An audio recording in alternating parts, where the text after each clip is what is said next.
लूकिज्म chapter 607 में तुम सभी का स्वागत है होमीज। देखो, सबसे पहले तो मैं तुम लोगों को एक्सप्लेन करना चाहूंगा कि मैं लूकिज्म क्यों कवर कर रहा हूँ। जैसा कि तुम लोगों को पता ही होगा कि वेव के चैनल पर तो 2 कॉपीराइट स्ट्राइक आ गए थे, बट अब अनफॉर्चुनेटली स्काई ऑफ लाइट के चैनल पर भी आ गए एंड उसने भी कह दिया है कि अब वो लूकिज्म जब तक कवर नहीं करेगा जब तक कॉपीराइट स्ट्राइक हट ना जाए। और बस इसीलिए मेरे फ्रेंड्स ने मुझे जरा मोटिवेट किया कि भाई यही बेस्ट टाइमिंग है तू लूकिज्म कवर करे। पहले तो मैंने काफी सोचा इस बारे में कि भाई अगर मैं करता हूँ तो कहीं ऐसा नहीं मेरे चैनल पर भी कॉपीराइट स्ट्राइक पड़ जाए, बट देन आई डिसाइडेड कि भाई भाड़ में जान दो इन सब चीजों को, जो होगा देखा जाएगा। सो लूकिज्म फैंस आज रेडी हो जाओ बिकॉज आज एक नया बंदा एक्सप्लेन करने वाला है इस मानवा को। खैर, तो लास्ट पार्ट में तुमने स्काई ऑफ लाइट के चैनल पर देख ही लिया होगा कि बिग डेनियल अपनी फर्स्ट बॉडी को ढूंढते हुए वहां पर आया था जहां पर गिटे किम और उसकी फाइट हुई थी, जहां पर वो फर्स्ट डेनियल को ढूंढने का काफी ट्राई करता है बट वहां पर उसको कुछ भी नहीं मिलता सिवाय तोड़ फोड़ के। देन उसे याद आता है कि उसकी जो फर्स्ट बॉडी थी वो असल में जंगल की ओर गई थी, इसीलिए वो भी जंगल की ओर निकल गया था उन्हें ढूंढने के लिए। आगे हमें जेम्स ली वर्सेस टॉम ली भी देखने को मिला था, जहां पर बस हमें टॉम ली की पिटाई देखने को मिली थी बिकॉज जेम्स ली को ज्यादा ही फास्ट निकला, बट क्योंकि टॉम ली एक फाइटिंग प्रोडिजी है इसीलिए उसे मालूम है कि फाइट में एडवांटेज कैसे लिया जाए। सो व्हाट ही डज, उसने पूरे चर्च को इस तरीके से एडजस्ट कर दिया कि जेम्स ली ज्यादा भाग ना पाए, जिसके बाद उसने जेम्स ली के ऊपर अपनी घटिया वाली ट्रिक यूज करी, अपना नकली वाला हाथ यूज कर उसका गंदा वाला काट दिया और जो असली वाला हाथ होता है वो उसके एडोमिनल ओटा के अंदर घुसाकर बोलता है कि बेटा तुझे पता भी है कि मिरर किंग और मैं डिफरेंट केस है। मैं तुझे बताता हूँ, मिरर किंग रिटायर हो चुका है बट मैं द अल्टीमेट किंग अब भी एक्टिव हूँ, और बेटा मैंने जो हाथ ये तेरे एडोमिनल ओटा के अंदर घुसाया है अगर मैंने निकाल लिया तो तू ब्लड लॉस की वजह से मारा जाएगा। But what James Lee does, वो ये सुनने के बाद भी टॉम ली को लात मारकर दूर उड़ा देता है। देन वो जल्दी से अपनी छाती पे हाथ रख लेता है और लोंडे को यकीन नहीं आ रहा होता कि टॉम ली ने उसका इतना गंदा वाला काट दिया है। बट यहाँ पर एक प्रॉब्लम आ गई कि टॉम ली ने जो अपना हाथ जेम्स ली के काफी अंदर तक घुसाया था उस जगह से थोड़ी सी तो ब्लीडिंग होती है बट उसके बाद बंद हो जाती है बिकॉज टॉम का जो हाथ है उसके एडोमिनल ओटा यानी उसके वाइटल पॉइंट तक पहुंचा ही नहीं। हाँ, वो अंदर तक तो गया था लेकिन उतना अंदर नहीं पहुंच पाया जहाँ पर एडोमिनल ओटा होता है, इसलिए जेम्स टॉम ली का थोड़ा मजाक उड़ाते हुए बोलता है क्या कहा था तूने, तू अब भी एक्टिव है। बट मुझे ऐसा नहीं लगता। भाई टॉम वो भी काफी शॉक्ड है, उसको यकीन नहीं आ रहा कि भाई उसने वाइटल पॉइंट कैसे मिस कर दिया। टॉम इस टाइम पर बस इसी सोच में लगा हुआ होता है जिसका फायदा उठाकर जेम्स ली टॉम के मुंह पे इतनी गंदी नींदें मारता है कि थोबड़ा बिगाड़ दिया अपने लोंडे का। और तो जेम्स इस टाइम पर इतना फास्ट था कि भाई टॉम को भी यकीन नहीं आ रहा कि इतना फास्ट कैसे हो गया। भाई टॉम को लग रहा होता है कि कहीं ऐसा तो नहीं कि इसके एयरडम जो फटे थे वो वापस रिकवर हो गए, बट अभी जेम्स को ज्यादा मौका ना मिले इसलिए वो रिटेलिएट करने का ट्राई करता है। बट जेम्स उसके अटैक को इजीली डॉज कर उसके मुंह पे एक गंदी वाली एल्बो दे मारता है और एक ही एल्बो में टॉम ने मुंह से खून उगल दिया। और तो टॉम फिर से फाइट बैक करे उससे पहले जेम्स उसकी छाती पे लात रखता है और जंप करके उसके मुंह के साइड में एक कोरनी दे मारता है। देन डबल स्लैम और टॉम को जमीन में गाड़ दिया। इस टाइम पर टॉम को ऐसा फील हो रहा होता है जैसे वो गैब्रियन किम के अगेंस्ट लड़ रहा है, इसलिए उसे गैब्रियन किम और उसकी लास्ट फाइट याद आ जाती है जहाँ पर हम साफ साफ देख पा रहे हैं कि टॉम तो काफी स्ट्रगल कर रहा है अपने द गोट के अगेंस्ट, बट भाई वो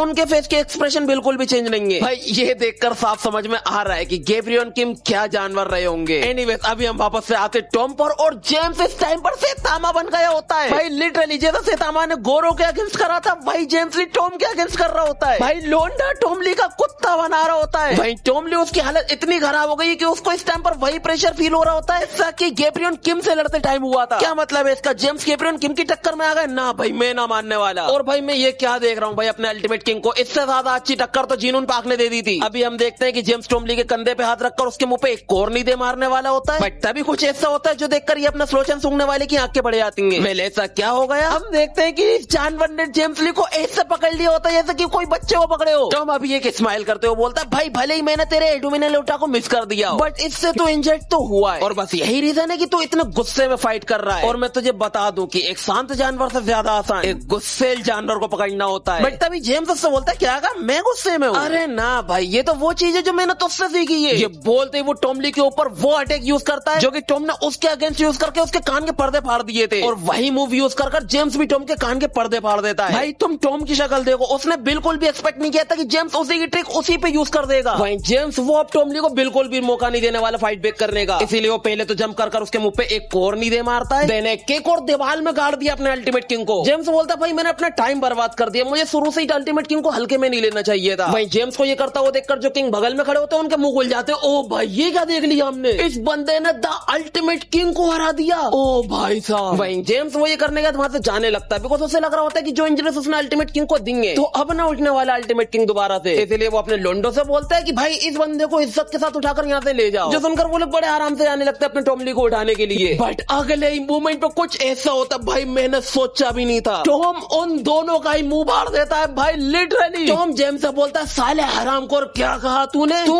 और मुझे इज्जत के साथ लेकर जाएगा? अबे मेरी बात सुन, तुझे पता है ना मैं कौन हूँ, द अल्टीमेट किंग। भाई ये बोलते वो जो पैनल दिखाया जाता है, भाई मैं क्या बोलूं? भाई इस टाइम पर जो बंदा उठा है वो अल्टीमेट किंग नहीं है, वो अल्टीमेट जानवर है। इस टाइम पर जो किंग टॉम को उठाने के लिए गए तो उनको टॉम ने ऐसा फाड़ दिया होता जैसे किसी जानवर ने फाड़ा हो। And look at his face ना भाई, ये बंदा इंसान हो ही नहीं सकता। बट इस तरीके से टॉमली को उठता हुआ देखने के बाद भी जेम्स के कोई खास एक्सप्रेशन नहीं होते, बल्कि हमें उसका ये पैनल दिखाया जाता है। Oh my God, what the hell is this? भाई क्या मतलब है इसका कि जो बंदा डेनियल के सपनों में आता था वो और कोई नहीं बल्कि जेम्स है। भाई ये मैं ऐसे ही नहीं बोल रहा हूँ, तुम खुद देख लो। एक पैनल वो वाला है जब डेनियल गिट्टे गेम से लड़ रहा था, उस टाइम पर इस बंदे ने डेनियल के मन में आकर कहा था कि भाई उसको च्युइंगम की तरह चबा जा, और वैसा ही पैनल हमें जेम्स के ऊपर भी देखने को मिल रहा है ना। भाई देखो गाइस, इसकी कंफर्मेशन ऑथर्स ने तो नहीं कर रही है, इसलिए हम भी कुछ नहीं कह सकते कि वो बंदा असल में जेम्स ही है या और कोई। बट तुम ये पैनल देखकर बोल सकते हो कि वो बंदा और कोई नहीं बल्कि जेम्स ली ही है। अभी जेम्स टॉमली का मजाक उड़ाते बोलते क्या बकवास है यार, भाई तू इस कंडीशन में उठाए, तेरा खुद का घाटा है भाई, तू फाइट भी कर पाएगा इस कंडीशन में मुझसे? And Tom sage of course. ये बोलते ही अपना अल्टीमेट किंग जेम्स के रिब्स में अपना मुक्का घुसा देता है, और तुम जेम्स का फेस देखकर समझ जाओ उसकी गंदी वाली बजी है। अब टॉम इसको एक भी मौका नहीं देने वाला है। अभी टॉम इसका कुत्ता बनाते हुए इससे बोल रहा होता है कि बेटा टेंशन न ले, भले ही मैं आज मर जाऊंगा बट उससे पहले मैं तुझे मार कर जाऊंगा, भले ही इसमें मेरी हड्डियां तक क्यों ना टूट जाए, बट तुझे हमारे बिना मैं ना जाने वाला। बिकॉज अगर मैं पहले मर गया तो मैं अपने लोगों का रिवेंज नहीं ले पाऊंगा, इसीलिए जेम्स तुझे आज मरना होगा। ये बोलते हुए टॉमली उसका मुंह पकड़कर उसको दीवार में इतने गंदे तरीके से घुसाता है। भाई तुम जेम्स का एक्सप्रेशन देखो, भाई उसको समझ में आ गई है उसने किससे पंगे लिए। इस टाइम पर जेम्स को भी वही फील हो रहा होता है जो थोड़ी देर पहले टॉम ली फील कर रहा था। जेम्स को इस टाइम पर फील हो रहा होता है कि वो टॉम ली से नहीं बल्कि गैब्रियल किम से लड़ रहा है, बिकॉज उसको टॉम ली में वही स्ट्रेंथ,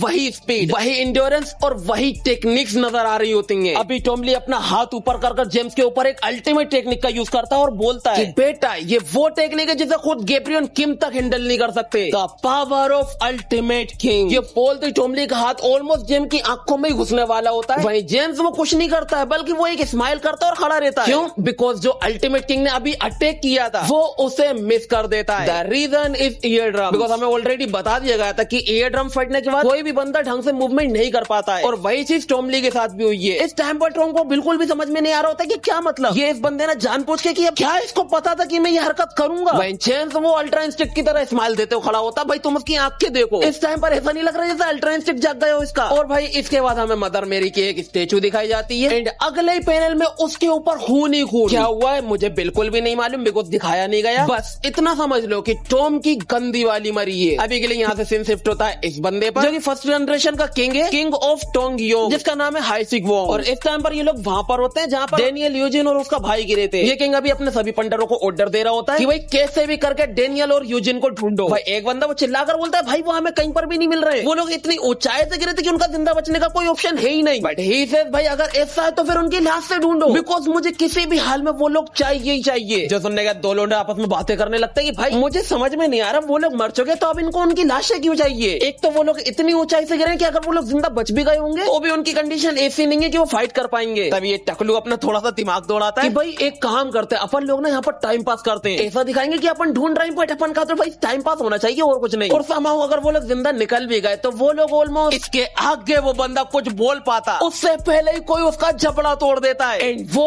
और कोई नहीं बल्कि अपना बिग डेनियल है। वो इस टाइम पर इतने गुस्से में कि वो आते साथ ही इन लोगों का कुत्ता बनाना शुरू कर देता है। उसके दिमाग में बस इस टाइम पर एक ही बात चल रही है कि आखिर उसकी सेकंड बॉडी है कहाँ। भाई डेनियल को वहां पर देखने के बाद वहां पर जितने भी लोग होते हैं सबके सब उसके ऊपर अटैक करने को आने लगते हैं। और तो उन लोगों को मालूम है कि ये सेकंड डेनियल है, बट उन्हें एक चीज नहीं मालूम कि जो सेकंड डेनियल है is more dangerous than little Daniel. और ये बात वो प्रूव भी करता है कि क्यों सेकंड जनरेशन के अंदर उसको ओरा फार्मर भी कहते हैं। अभी हम देखते हैं भाई डेनियल सभी को फाड़ता हुआ निकल रहा होता है। भाई लिटरली किसी को जमीन में गाड़ दिया, 3-4 लोगों को एक हाथ में उड़ा दिया। भाई अगर तुम लोगों को याद नहीं है तो ये सबकी सब फर्स्ट जनरेशन के किंग है, और अपना डेनियल इनको इससे हवा में उड़ा रहा है जैसे ये लोग कुछ है ही नहीं। इस टाइम पर उसके दिमाग में बस एक ही बात चल रही होती है कि भाई उसकी सेकंड बॉडी नहीं मर सकती, वो जिंदा है और कहीं ना कहीं चली गई है। भाई इस टाइम पर डेनियल के सामने जो कोई भी आ रहा है वो बस पिट ही रिया है। तुम देखो भाई एक लोंडे को जमीन में चिपका दिया, दूसरे का सर पकड़कर बाकियों को उड़ा दिया। अभी जो फर्स्ट जनरेशन का किंग होता है वो किंग ऑफ टोंगियो, वो डेनियल को उसकी फोटो दिखाते हुए बोलता है भाई तू डेनियल है ना, मैं हूँ टोंगियो का हाइसिक वोंग। मैंने ये सुना था कि जो दूसरा वाला डेनियल है तू उसका फ्रेंड है, और तुझे यहाँ पर देखकर ऐसा ही लग रहा है कि तू उसको बचाने के लिए आया है। देखो भाई, एक तो अपना जो बड़ा डेनियल है वो ऑलरेडी बहुत ज्यादा गुस्से में, और तुम ये वाला पैनल देखो भाई, इस टाइम पर अपने लोंडे की और फार्मिंग बिल्कुल वैसे की जा रही है जैसे कि गीते किम की गई थी जब वो बिग डील स्ट्रीट में गया था। और जो सबसे बड़ी बात है वो इस टाइम पर ये है कि भाई एक तो वो अपनी फर्स्ट बॉडी को लेकर वैसे ही टेंशन में, ऊपर से ये बंदा एक बात कहकर उसको और गुस्सा दिला देता है कि भाई तूने ना आने में थोड़ी सी देर कर दी बिकॉज तेरा फ्रेंड मारा जा चुका है। तभी डेनियल कुछ ऐसा एक्सप्रेशन देते हुए बोलता है नहीं, वो नहीं मरा है। जो सुनते ये बंदा उसके ऊपर अटैक करते हुए बोलता है कि भाई तुझे मानना ही पड़ेगा कि वो मर चुका है। जो सुनते ही डेनियल इसके पेट में घुसंडे मारता और एक ही घुसन में इसकी चीखें निकाल दी, और तो लुंडा चिल्ला भी पाए उससे पहले ही डेनियल उसका हाथ पकड़ता और उसके मुंह में नहीं घुसा देता है। जिसके बाद इस बंदे को समझ में आ जाता है कि ना भाई, इस बंदे के बारे में जितना मैंने सुना था ये साला उससे बहुत ज्यादा स्ट्रॉन्ग है। भाई डेनियल वो भी इसकी कॉलर पकड़ता और जमीन में दे मारता है। और तुम्हें क्या लग रहा है वो यहीं पर रुक जाएगा? नहीं भाई, वो उसके ऊपर चढ़कर उसके मुंह पे गोमू गोमू ना गिदलिंग की बारिश कर देता है। और तुम जरा इस टाइम पर डेनियल का फेस देखो। इस टाइम पर डेनियल को इस तरीके का देखकर जो दूसरे किंग होते हैं उनकी बढ़ गई होती है। भाई किंग ऑफ टोंगिया उस बेचारे की कुछ ऐसी हालत हो गई होती है, भाई मजा आ गया। और उसकी ये हालत करने का डेनियल बाकियों से बोलता है कि सालो तुम लोग खड़े कैसे हो, जाओ और जाकर मेरी बॉडी को ढूंढो जल्दी, और